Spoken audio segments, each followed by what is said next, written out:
Dunkirk by far was by far was the hardest film. And anyone, why, Andrew? Why was it so hard? um, Just the I work put in, the time put in. What were you looking yeah, for? there was a concept. There was a concept that Hans and Chris came up with. They didn't want to put it on the soundtrack, but if you watch the film, you can hear it. But the tempo is constantly increasing.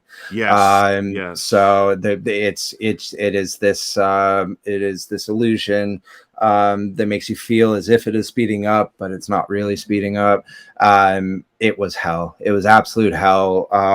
Getting pieces to go into that format, and I honestly, I could write a book on everything that we had to do. It was exhausting, but the final product was worth it. You know, I remember watching that film after Chris had finished the dub, and we did like one final screening. He wanted everyone to come into like just one final screening before they print master and everything was finished. And I had probably seen the film over 200 times by then, Wow. and I was still getting anxious. So I was like, you know, I think our work did the trick. You know, I know a lot of films that, you know, you work off, you get very familiar with things, and you know, you start to try and move in and perfect things. And you know, I will give credit to Hans and Chris. Even after watching it 200 times, I still got anxiety. It may have been because of everything that we went through on the film, but I was still getting anxiety from watching the film and what was happening between the characters, and the Germans and everything. So yeah, it was a lot, but it was just an incredible, it was honestly an incredible team.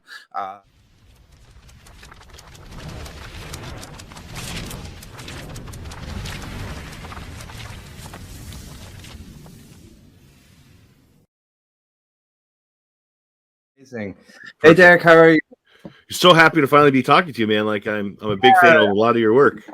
No, thanks so much, man. I'm so sorry that I wasn't able to do it early on in the week. I was in Hawaii, and then we flew back to LA for a wedding, and then we had to fly to the UK.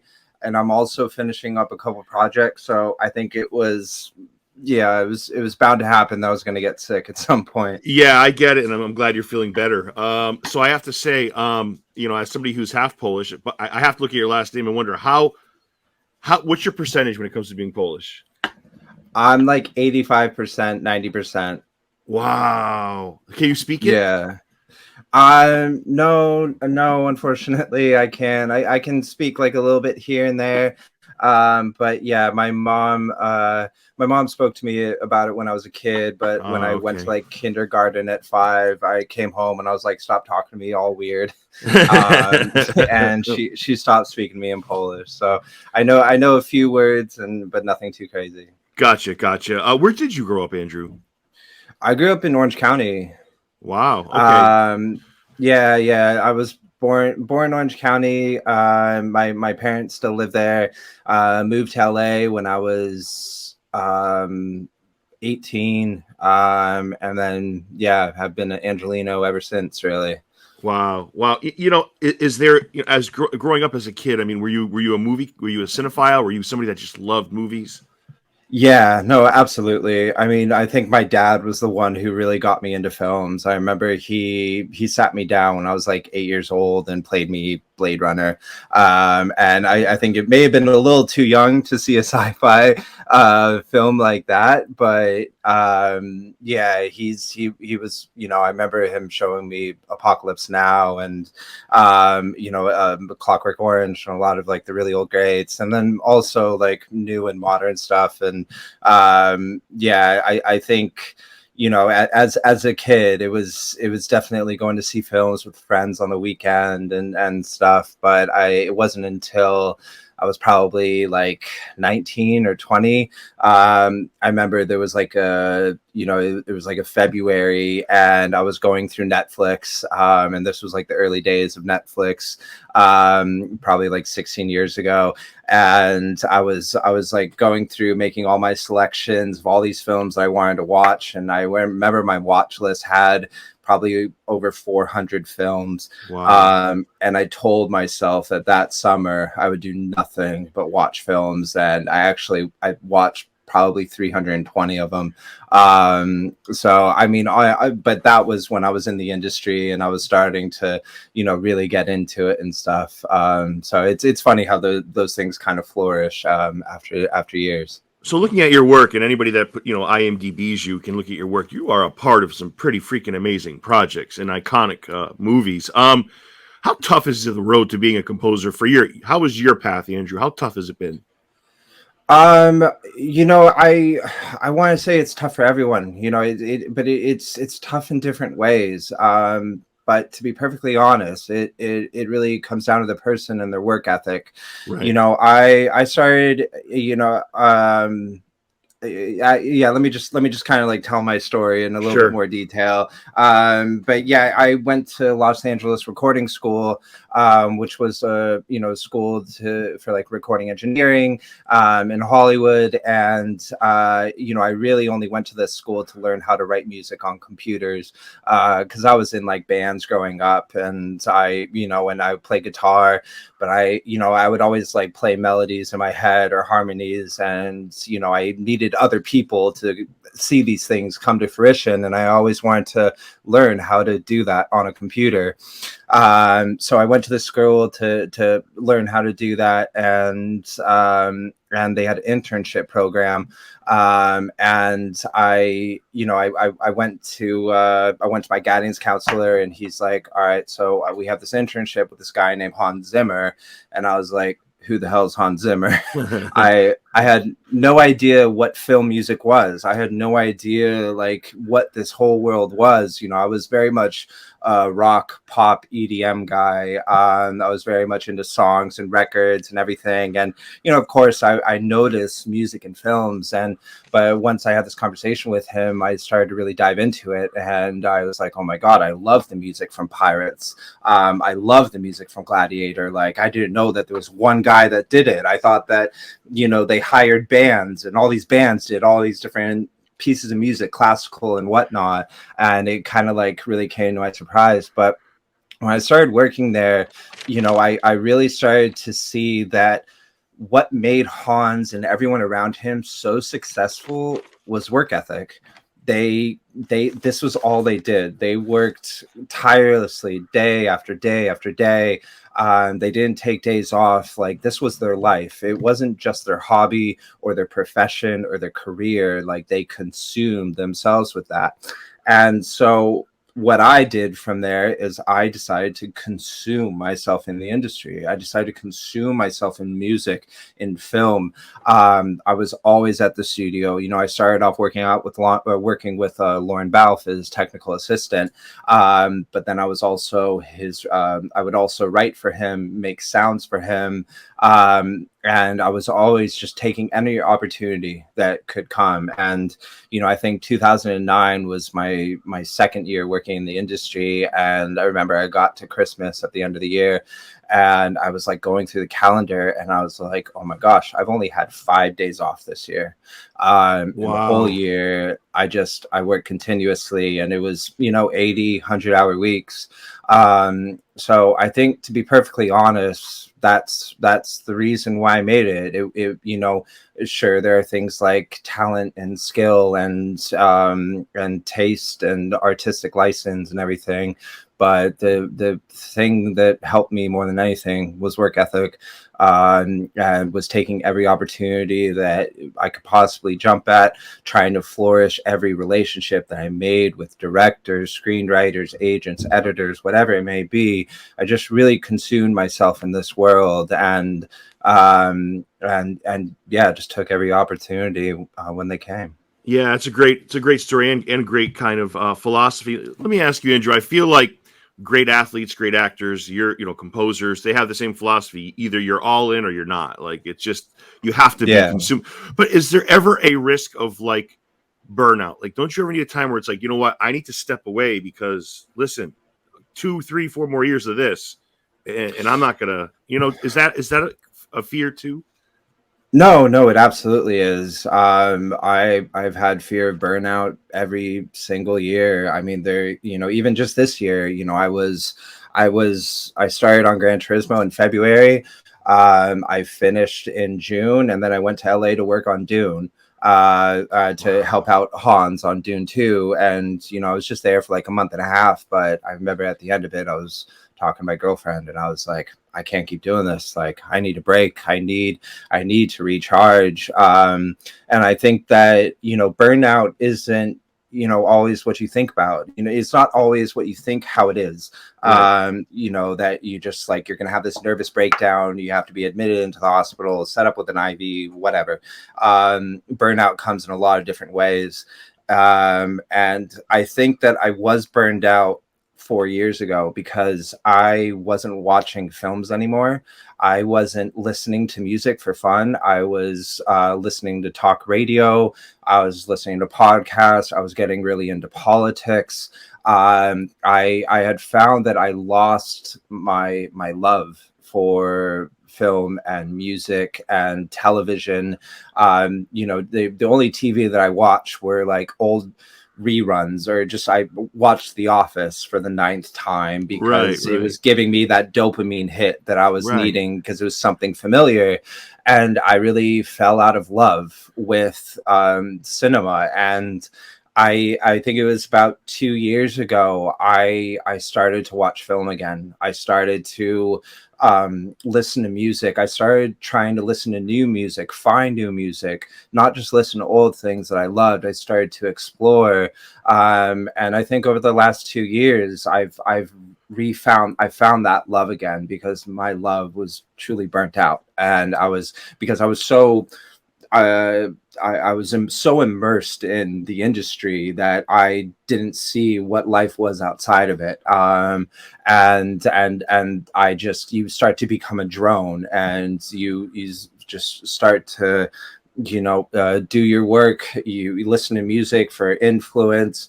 And work becomes harder. It's harder to write melodies. It's harder to find inspiration. It's harder to look at the story arcs, because it's just like a little bit cloudy up there. So I think, yeah, the only thing that I can say in those moments is to just give yourself a moment, give yourself a break, still work, still do what you need to do, because the love will always come back, because I am still like just a 10-year-old boy that loves music, that loves film, and that is never going away. That will always be there inside me.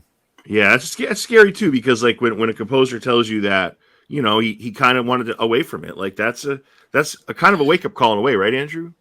Yeah, no, no, no, no, absolutely. And like, of course, when you're working on your 10th rewrite at 3 o'clock in the morning, and you go to the corner shop to try and get some food, and you're like, oh, wouldn't life be so easy if I was just working at Starbucks or something?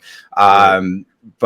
But it comes and goes, because the matter of the truth is that this is what you love and this is what you want to do. Yeah. And so it's just getting past those moments, because you will find the love again. And I think that that's the thing, is that the love never went away. I think I just needed a break, or I needed to find my way back to that love. Yeah, that's a great answer. What do you think Hans's greatest work is? I mean, that's almost an impossible question. I feel terrible asking you that. I can tell you from my point of view, his most underrated. Like he's got so many in the '80s, like Days of Thunder. It is such a good Yeah, score. Like yeah. he's got like 300 wonderful scores. But like, what is one that you feel maybe is overlooked, or one that you like a lot? Like, I mean, I'm sure you just named 3 or 4 that you liked before, but Yeah, is there one that stands out a little more than probably that you really feels like it needs to get more attention? yeah. I mean, as far as like his deep cuts go, you know what? I'm just gonna give the answer that first came into my head. Okay, I don't want okay. to come up with like, oh, he did this film in 1986. It was only released in no. Thin Red Line. Thin Red Line is by Yes. far my favorite score of his. it hit me the first time I heard it, and it's, you know, I don't listen to it anymore, but I can replay the whole score in my head, because that Wow. was a score that, like, I think it got me through some like tough introspective years where I was like still looking for purpose within myself and within my work and within my life, and it was like a pedestal for me to observe everything around me and everything that I was going through and about to go through. And it allowed me to open my mind in new ways. But also as a composer, it's a style of writing that really, really resonates with me. And you know, I will still say that is my favorite score of his. Interstellar was very close at throwing that one off the Yeah. top one. And you know, because like Interstellar, that was an incredible project to work on, because Hans wrote every single note on that. Every single note in that score is Hans, and you can feel it. You can feel his passion and his wanting to showcase himself as a father, and what he sees the cosmos as. And I feel like he really poured his heart into that one, and to see that from start to finish, it really, really did blow me away. I can never not listen to that soundtrack, specifically the cornfield chase. Like I can never not listen to it and not get goosebumps. Like it's like Yeah. this is like unbelievable that he did this note for note. Like it's just I'll never wrap my head around it ever. No, and see, that's the thing, is that tune and chords are so simple and it's so genius. It makes me angry a little bit that he was able to figure this thing out, flattening the fourth, just moving everything around in a nice harmonic way. Nothing gets in the way of each other. But that is my favorite. I'm really bad with soundtrack names, because especially on films that I worked on, because they're labeled something different. Oh, they change it a lot. Yeah. So the Murph theme, which was Matthew McConaughey's daughter in the film, it's extremely eerie and different and atonal, but all in the right ways, and it's actually quite beautiful the way it builds towards the end. And yeah, tons of other things, but yeah. Yeah, and before we get into your specific work, you know, that's one of those movies I feel like Interstellar, and especially the soundtrack, the older I get, the more I appreciate it. Like, I feel like Mm-hmm. I get older, I have more life experience, I have a family. I'm like, Jesus, this hits a little harder now. It hits a little harder. Yeah, exactly. And I think that it's been really incredible to observe Hans's journey from the late 1980s till now. You know, it seemed as though he kind of treated that score as his opus dei. It was just like, or that's not his opus dei, but I forget the term of it. But he put so much into that score to try and convey the feelings of Matthew McConaughey and the thoughts of leaving home and what home can mean to any one of us. And I think I know that he will tell you 20 different things as to what it means to him, but I think that what makes it such an important piece of work is that we can all extrapolate our own meanings from it. That's an awesome answer. What's he like to be around and work with? He's incredible. You know, he really has been a mentor to me throughout all the years. He has taught me how to be an individual. He has taught me that my voice is all that matters. You know, he has pushed me. He has really pushed me over the years to expand my creativity and to not fall into the norm, not be a cookie cutter composer, someone that can just throw a few notes together and create an ordinary and serviceable score. And I think that I really latched on to that from a very early on stage in my career, that, you know, I would much rather write a score that 3 people like and 10,000 people hate. Right. You know, I That's a don't want to great just, quote. like, I don't want to just create something middle of the line. And you know, I want to be able to do something new and different. Because yeah, there's only one of me. There's probably 20 Han sound-alikes. There's probably 100 John Williams sound-alikes, but all I can do each day is just try to be Andrew. Yeah, when he was coming up with that, like Dark Knight Rises, the Dark Knight stuff, man, there was so many copycats, and they hit right away. It was like, whoa, this is. I'm not. I mean, this is definitely Hans's stuff. Just maybe a few notes different, but certainly Yeah. certainly his work. Yeah, I mean that's the thing. It's like in film music, directors, editors, they put in temp music, stuff that they like to cut the film to, and it just really makes the scene work. And then they fall in love with the temp, and then they ask the composers, "Well, just do that." And I don't think any of these composers are like right off the bat like, "Oh, I'm just going to do Hans." They are kind of forced into these things from like temp love, but I think that that's the whole point, is creating something iconic, is creating rhythms that are so simplistic and so repetitive, but it strikes a nerve, and it's something that provokes you, and something that like invigorates you, and it's something that you can whistle throughout the film, and you're able to leave the theater walking to your car, and you're able to hum something. And I think that that's really the goal. And Hans has written some gorgeous complicated music with incredible harmonies and everything, but sometimes you just need a bump, bump, bump, dump, bump, bump, ba na na na now. You just need like a hook and a riff to say, "Here's Wonder Woman, fuck off." Yeah, that's well said. I like that. What have you been like? Were you officially a part of Remote Control? His kind of I don't know what you would call it. I always refer to it as like the like Harry Potter has this like for gifted, it's almost like for composers, it's this gifted, wonderful place. In my imagination, that's what I see it as. Talk about that. Yeah, I mean, Remote Control Productions has really evolved over the years. It's a lot different now than to what it was in years prior. Hans has new business ventures with Bleeding Fingers, and they've been doing just incredible things in terms of documentaries and film, television, and everything. And I think that Remote Control is there's definitely a collective of composers, but ever since COVID, our industry or the film composer side of the industry realized that we can do a lot of the things from home. And so a lot of composers have families, they have kids.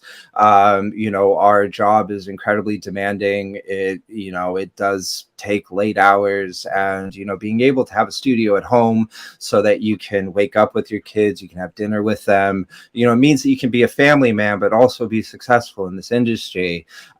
So I think a lot of the composers that were there 10 years ago, like, they still have studios there and they still go in, but it's a little bit different now with people working from home. But when I was there working on Dune 2, it was the same old thing. I was there with Dave Fleming, Steve Mazzaro, Ryan Rubin, and then all these new incredible musicians that Hans was bringing in, and that's what Remote Control was. It was Hans sitting in his room and calling people, FaceTiming people, saying, "Hey, I have this idea. Oh, what if you try this?" And then bringing a musician in, and then just like going over, playing stuff for other people. It becomes like a huge collaborative effort. And I think that Hans is he's an incredible producer, and the way that he's able to produce his scores by executing his visions, getting new musicians, trying new and different things, that is the thing. There's a lot of experiments, and a lot of the experiments don't work, but a lot of the experiments are like, no, that's crazy, but then you do it and you're like, that's genius. And right. I think that only happens through collaboration. And I think that on Gran Turismo, that was a huge thing that we had. Lorne decided to bring me in because I had worked on Chappie with Neil, the director. when I worked with Hans, and yeah, we were talking about incorporating vocals into the score, trying to create a new different sound. Like, we didn't want to have another racing movie that just had guitars and rock drums and a big snare going through everything. Yeah. So we called up 3 male vocalists to sing on a couple of themes, and then we called a few female vocalists, and then we had Chad Smith from the Red Hot Chili Peppers come in and do a couple of drum sessions, and then Lorne and Sony. That Lorne had this great idea. He does the video game awards every year. He conducts, and he has worked with a lot of video game composers over the year, not just through that, but also through video games. And he wanted to bring in that world. He wanted to bring in the sound of video games, because Gran Turismo it was one of the first games for playing this PlayStation, and it's been such a pillar within the video game industry that he wanted to incorporate what people hear when they're playing video games into the film. So we brought on around 6 or 7 different composers, and we had them work on stuff. We had them add sounds. We had them work on some sound design, add some synthesizer sounds into it. And there were just some incredible things that happened. And Lorne is a part of this company, 14th Street Music, that he runs with Hans and Steve Kawczynski. And he has a whole team over in LA, just brilliant sound designers and composers that were working on arrangements, taking ideas, trying new and different ways of executing it. And honestly, I think it was this collaborative effort that really brought us to where we were at the end of this film, because we didn't have much time to do it. And a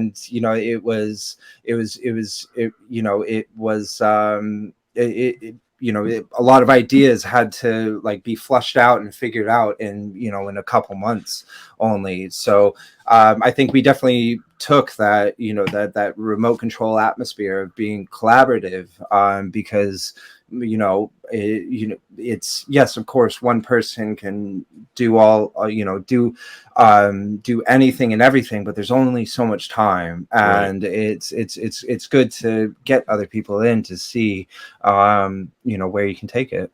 Yeah, great answer, by the way. A few things what you just said. Isn't it amazing how Chad Smith looks just like Will Ferrell? They're almost, they're like twins.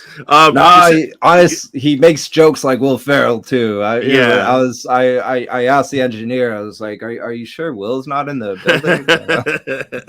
The other thing was, it's amazing to look at the Hans Zimmer tree. Right, you got people like Ben Walfish, John Powell. You have Lorne. You have. The list is unbelievable. His tree is unbelievable. But I think that's a testament to who he is. And I'm not going to talk about Hans anymore. That was just my last thing. But I feel like when you look at a composer, and I had a composer on a few weeks ago who also said Klaus.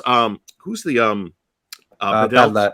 Yeah, Badlet. He was the composer I had was talking about him and the way Hans was giving of his. Hans will start a score, but he'll sometimes pass it off to somebody he trusts, one of his, I don't want to say students, but it's just the way he gives of himself. I guess my rambling way of saying it's just very impressive to the man, and that I'll leave that there. No, absolutely. Hans has been incredibly inclusive in this industry. He has never had ghostwriters. I know there are all these rumors. People say oh, Hans has 20 ghostwriters writing for him. No, he gives credit when credit is due. He has people in the room with him, with directors, and he will pass on things or collaborate with people because he believes that people have a voice voice, and people need to say something, and he wants them to be out in the world, and for people to experience what this world has to offer, because you never know, like you said, he has such a large tree with so many composers that have come from under him, and it's I think it's how he entered the industry. He started with Stephen Myers. He was his assistant. Stephen brought him in. He gave him films. He worked with him, and he saw that he needed to do that, because this world isn't going to survive off only Hans Zimmer's voice. Right. It's going to survive with the hundreds and thousands of artists out there, and that's what art is. It's never one person, but the community as a whole. Yeah, it's a great point. You're just going over your filmography for those listening or watching on YouTube. Top Gun Maverick. What an awesome soundtrack that is. Yeah. I tell you, I can listen to Dark Star and You're Where You Belong on a loop. Like I love the whole. But like another great part of Dunkirk is an underrated score. You were part of that. Those last three tracks. I think it's Home. There's three that are just so unbelievable. I feel like that's an underrated score. But Wonder Woman, you mentioned, Man of Steel. You were a sequencer in Interstellar, Inception. Yeah, man, you're right there with all this stuff. It's pretty impressive to be talking to somebody that's been a part of so many great things. Yeah. I mean, I've been super fortunate to be a part of some incredible films with incredible directors, and I've worked with incredible composers. And it's. I don't necessarily know. I can talk about each one in great detail. I can talk about all of them as a whole. But yeah, I think, each project there, it's funny whenever you say a project, I kind of say like one hit word. I was like, oh yeah, that, and that was like that one thing that I learned from that film or that project. And they've kind of all have summed up to the composer that I am today. Some have been harder, some have been easier. Dunkirk by far was by far was the hardest film. Why, Andrew? Why was it so hard? Just the work put in, the time put in. What there was a concept. There was a concept that Hans and Chris came up with. They didn't want to put it on the soundtrack, but if you watch the film, you can hear it. But the tempo is constantly increasing. Yes. So it is this illusion that makes you feel as if it is speeding up, but it's not really speeding up. It was hell. It was absolute hell. Getting pieces to go into that format, and I honestly could write a book on everything that we had to do. It was exhausting, but the final product was worth it. I remember watching that film after Chris had finished the dub, and we did like one final screening. He wanted everyone to come into like just one final screening before they print master and everything was finished. And I had probably seen the film over 200 times by then. Wow. And I was still getting anxious. So I was like, I think our work did the trick. I know a lot of films that you work off, you get very familiar with things, and you start to try and move in and perfect things. And I will give credit to Hans and Chris. Even after watching it 200 times, I still got anxiety. It may have been because of everything that we went through on the film, but I was still getting anxiety from watching the film and what was happening between the characters, and the Germans and everything. So yeah, it was a lot, but it was just an incredible. It was honestly an incredible team that made it happen, and I'm sure a lot of the people that work on it will say a very similar thing to myself. Yeah, so I want to talk about, you brought it up earlier, Gran Turismo. Let me tell you, Andrew, I watch 90% of the movies that come out in a given year. By far, it's my movie of the year. I effing love this. Oh, dude, I left this movie and I was like, holy shit! Like, I never pumped my fist during a movie. I'm like, I was like, I had tears. I was pumping my fist. I was like, I just couldn't believe what I just saw. I just feel like it's so underrated. I feel like, because it's such a a stand up and cheer type of movie. You're cheering for this kid. You're cheering for this. Like it's not all like this. Oh, it's not this typical story. It's like there's heartbreak. People pass away from, they were in the crowd. Like there's so much to this. Yeah.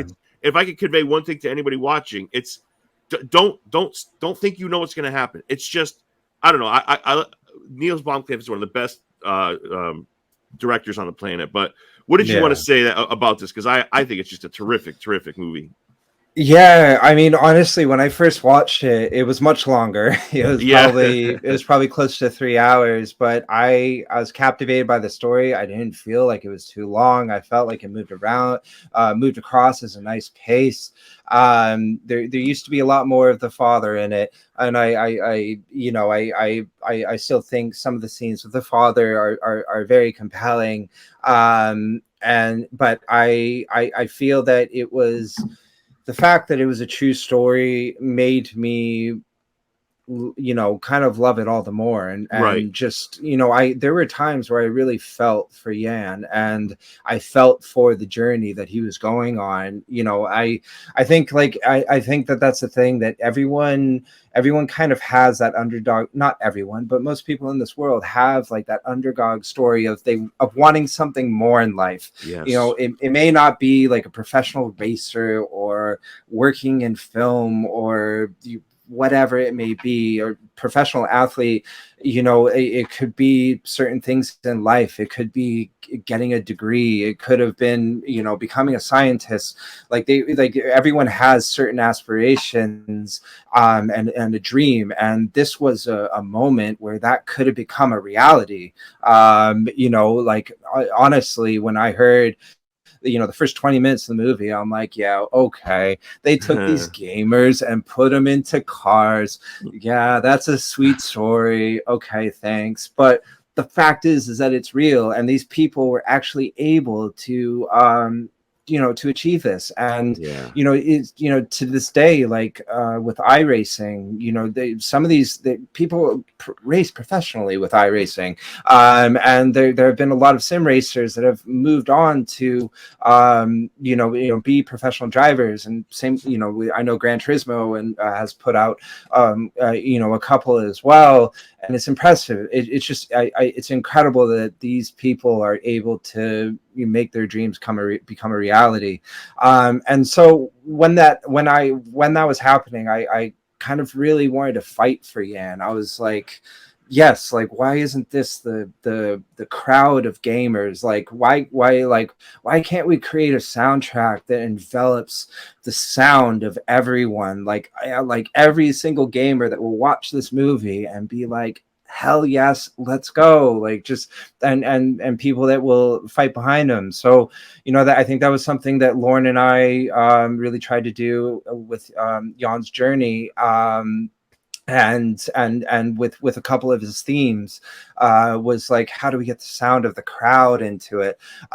Because the crowd wasn't just the people there in the stadiums, but it was also the people at home. And yeah, like you said, everything that had happened with the crash, I thought that was a perfect arc. I thought that was a brilliant arc. And I couldn't believe that it was true, that had actually happened, that the real Jan had crashed in Nuremberg, and yeah, all of that happened. And you really start to feel for him. And I remember when I was scoring that scene, when they were telling him in the hospital, and I was like, I choked up, like, when I was watching the scene, inspecting it. I was like, that is the most crushing thing to me, that you are unintentionally responsible for another person's life. And I really wanted to lay that in throughout the score, was lay in that humanity, that a lot of these moments are quite fragile, and things can change in an instant. So Neil's incredible to work with. He's a brilliant director, brilliant cinematographer. He's incredible at editing. He's incredible at like making such a nice, concise story. Like I'm not sure if you remember District 9. It's a short film, but it Yes. is impactful. Yes. Yes. Yeah. It is And you know, it's you are going through the motions, and I definitely felt that with this. That you know, when you know, when I watched it at the premiere, I was like, wow, this is a straight, you know, it's a 2 hour film, but it feels like an hour and a half. And even then, after watching the film 100, 200 times, I was still so invested in the story, so invested in the characters, that I was like, yeah, this is a fun film. It's a kick-ass film. I know some critics really didn't like the product placement, but get over it. It's fun. Yeah, yeah. It is a fun ride, and I got to tell you, it is such a deeply moving score. I loved it. I'll tell you when I love a score. From when I left the theater to before I got to my car, I had already purchased it on iTunes. That's what I think of this. Oh, score. really? Yes, Oh, yes. nice. It is a wonderful, wonderful score. You know what? There's a piece of music, and I love how you and Lauren make a good team. I'm going to tell you that, Andrew. By the way, I just think you guys make a great team. Yeah, and I'm going to say that there was a piece of music put in there. So I feel like a lot of people use "Nature of Daylight" by Max Richter in their movies. I think it's a bold move. It's risky. People use the same thing with John Murphy's "Sunshine." I have to say the choice of going with God. I don't know if this was your choice or whoever's choice, but God moving over the face of the waters at the end, I thought was effing brilliant by Moby. It's got I thought it was a perfect choice to complement your score. I thought it went perfect. What was your take on that? No, I honestly, Lauren and I feel the same. You know, Neil had picked that. He had put it in there, and we both fell in love with it from the start. We were just like, this is incredible. It works perfectly. And, you know, we did write a couple versions for that scene, but we didn't want to rip off Moby. We didn't want to do just the same thing. So we tried to we tried to do our own thing, incorporating themes, doing a few different versions. And you know, I like, yeah, we didn't want to compromise on the originality of the track and how gorgeous it is, and just sit there and just rip it off, because it happens all the time in film music. You know, on The Nature of Daylight is in so many films. It has been temped in so many films, and you can hear it in people's score. And you know, we tried new and different avenues, and it wasn't quite working. And I remember Sony just came in at the end and like, you know, let's license it. We love it. It works perfectly, and we completely agree. You know, it's for that moment, like that, just that freeing nature of, you know, having accomplished something. Like, also, I do have to add, I don't know if I've ever cheered more for someone to win third place. I know, I agree. Dude, Andrew, I was pumping I forgot I was at a movie. Like in my head, I'm thinking, I'm watching this on TV. I'm like, I didn't mean to cut you off, but we feel the same way. Like, I was like, holy shit. Like, you're so happy for this kid. You're just so, like, there's so much emotion coming out, right? Yeah, exactly. And it's such like a perfect release. Just that ultimate sense of accomplishment, and kind of like, you know, that whole apex of everything working to those exact moments. So yeah, I honestly, I absolutely love that piece of music. And yeah, I think it was a perfect place in the film perfect place to go for that film. Yeah, and I mean, the last time I thought I heard it was at the end of Heat, which is a top 5 maybe movie of all time. Which is, oh my gosh! Again, I feel like it's a really risky move to use that song. But does Neil go to you and Lauren and say, "Hey guys, what do you think about using this?" Or does he say, "Look, I'm going to use"? Is it a collaborative thing? How is that? Because you guys create this beautiful score that drives this movie along the whole way. Like, and as a director, I would think, I don't want these guys to think I'm stepping all over their feet, or I don't want them to think that their music isn't what I want here. Like, I would be worried about that. I mean, I don't know. I'm not going to speak for Neil, but whatever you wanted to say on that. No, I mean, to be perfectly honest about the subject, scores, like, as far as a overall film soundtrack, there are some films that don't need songs at all. There are some songs that just need to be purely emotion, purely emotive, purely from the perspective of the characters. And those are the moments when score needs to really flourish throughout the whole thing. And then there are films where music is a huge part of the character's life. Right. You know, with Enya, and Kenny G, you know, Jan really listened to that stuff before races. And now, of course, you can't have a whole soundtrack that is Kenny G and Enya. We are in the 2020s, but it is nice to bring in a bunch of source music to kind of lighten up the flavor, you know, make things cool. And you know, I think that as composers, we're focusing on the emotion, we're focusing on the dialogue scenes, we're focusing on the larger picture arcs of everything. And you know, you need needle drops. You need needle drops here and there and stuff. And you know, yeah, of course, Neil is collaborative and will ask us, like, you know, what do you think about the Moby track? What do you think about this track there?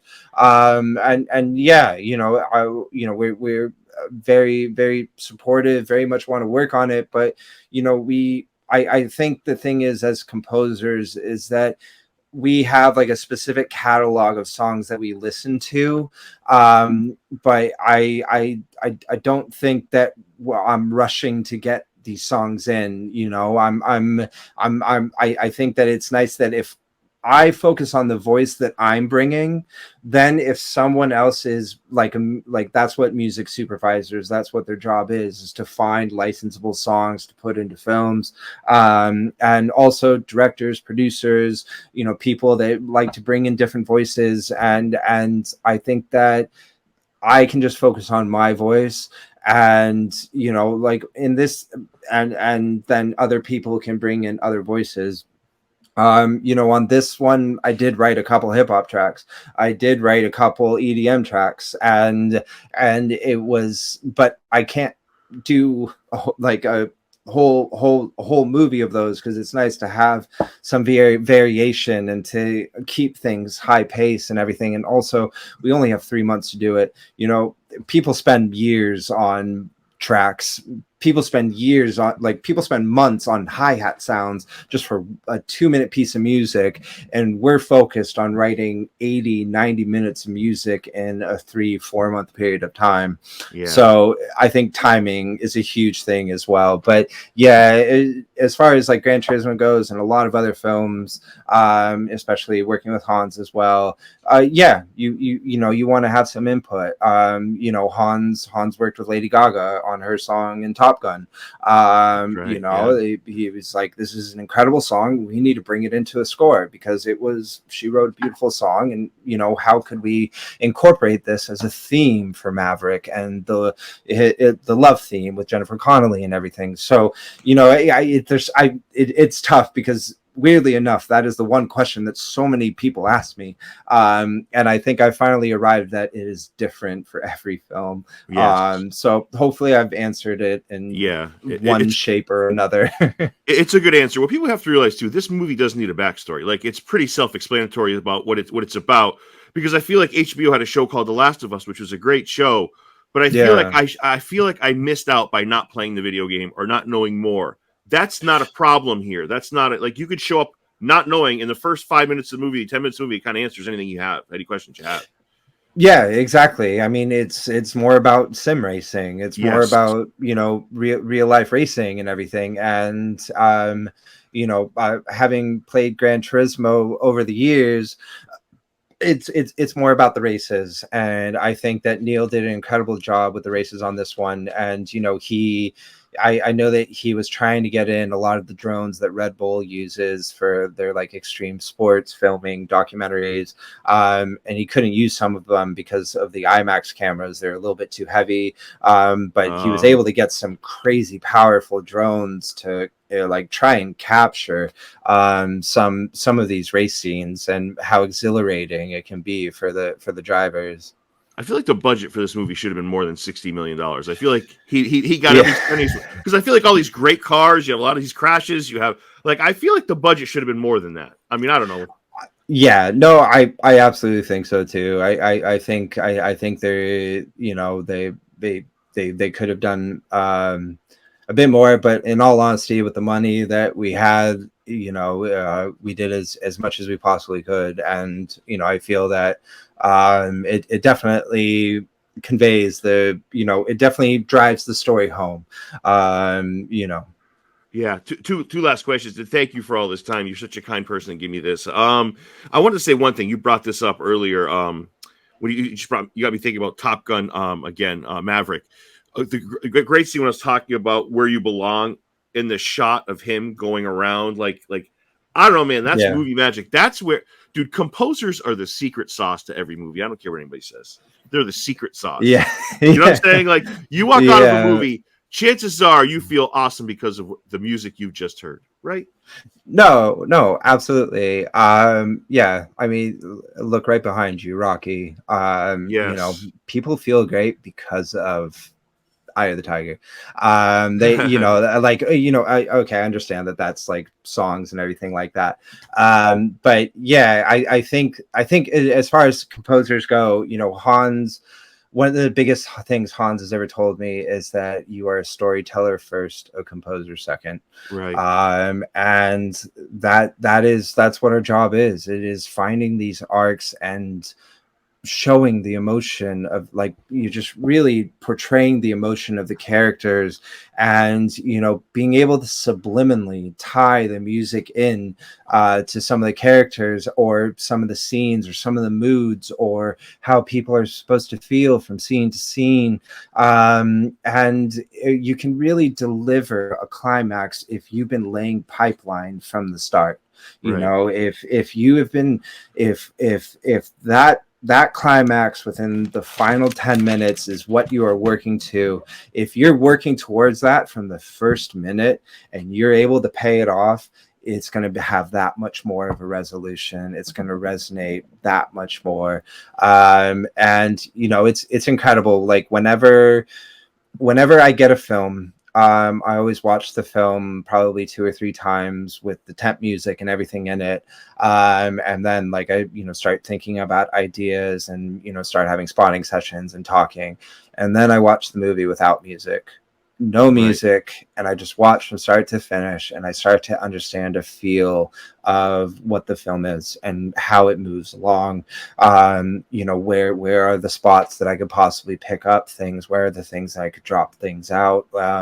You know, how can I support this scene at the 45-minute mark by doing this at the 18-minute mark. And then I kind of start laying out my schematic, my you know, how I can tie things in. And of course, like, it's not like I'm talking about some master plan, like intimidation, intimate,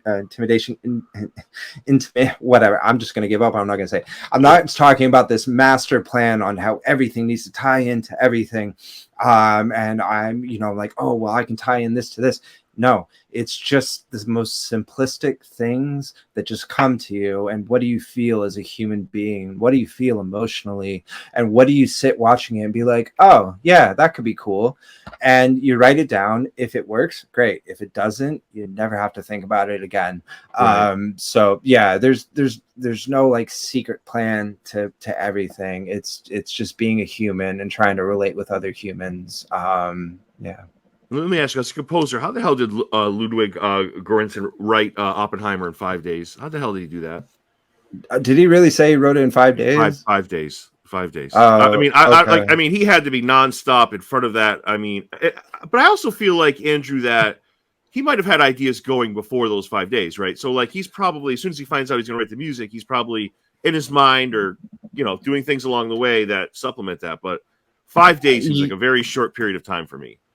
Yeah, I mean, I'm not going to discount anything anyone says, but I have worked on Chris Nolan films and nothing is 5 days. So I don't know if he had the ideas in 5 days or if he executed the ideas in 5 days. Maybe he wrote the whole thing in 5 days. I have no idea, but all I know is that there are certain parts of that score that I absolutely adore. I think it's a brilliant score. I think it's a brilliant film. Yes, So if he did it in great. 5 days, um, kudos to him and Chris, because I will never be able to do that, not in a million years. So. Oh, I believe he did it 5 days. I just like I believe it, but I can't believe it. Like I think it's remarkable. Yeah. Yeah. Last question. One of my favorite soundtracks of all time is "Run Lola Run." Have you ever heard that? "Run Lola Run." I've heard of it, but I haven't heard the soundtrack. I'm sorry. It's very much like it's very much like those movies you're talking about, like Clockwork Orange. It's very upbeat. It's very kind of like I think you would love it if you ever get around to listening to it. I think. Well, Derek, you gave me some homework, so I think that's all I can ask for. And dude, I can tell you, it's so impressive. You've gone from working on these films, whether it's sequencing, additional music, to now composer. Do you feel like you've been? I mean, obviously, you're giving more. You've been given more responsibility. But do you believe that's a testament to your work and your work ethic? And it has to mean a lot to you. I don't want to call it a promotion because that's the wrong word to use. But it's like, I don't know, what would you describe it as? But either way, it's somebody thinks very highly of what you're capable of. Yeah, I mean, in all honesty, it's I have to thank Lorne a million times over for this opportunity, because yes, it could be my hard work ethic, it could be my music, my sounds, whatever.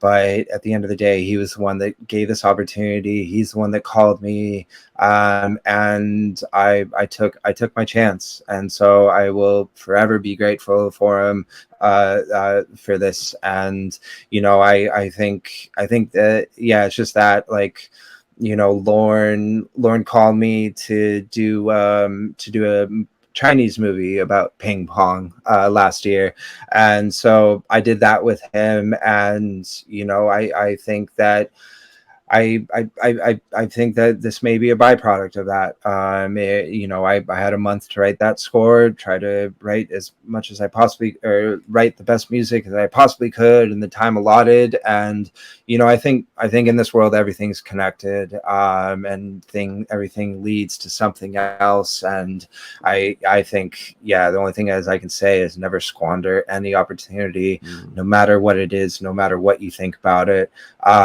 Just take every opportunity you have and put your absolute all into it, because that's what this is, right? It's just, this is art. This lasts forever. This is what we do. What's around the corner for you, Andrew? What are you working on? What's your next project? Whatever you wanted to get out there. I mean, there are strikes right now, so that's right. A lot of things are on pause. So there are some things I can't talk about, but there's this one film that I'm wrapping up right now. It was like an art house indie film. It's called Yesteryear. The director is a dear friend of mine. His name's Adam Villasenor.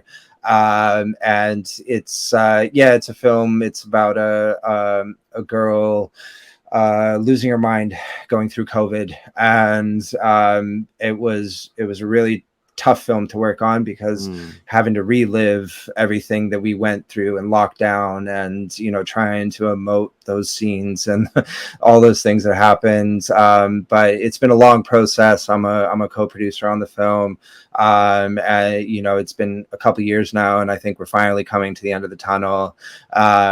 But yeah, it was an incredible journey. I'm really looking forward to it to be released. We had permission to go onto the Navajo reservation to record the Dene tribes, their self-healing song, and their perseverance song. And these are songs that are incorporated into the film. And I really can't wait for it to get out there and for me to actually talk about everything that we went through, because it's been 2 years of my life, and there are some stories I definitely have to tell. Oh, very cool. I can't wait to hear those. Andrew, thank you. I'm a big fan, and your work is amazing. Thank you so much for this.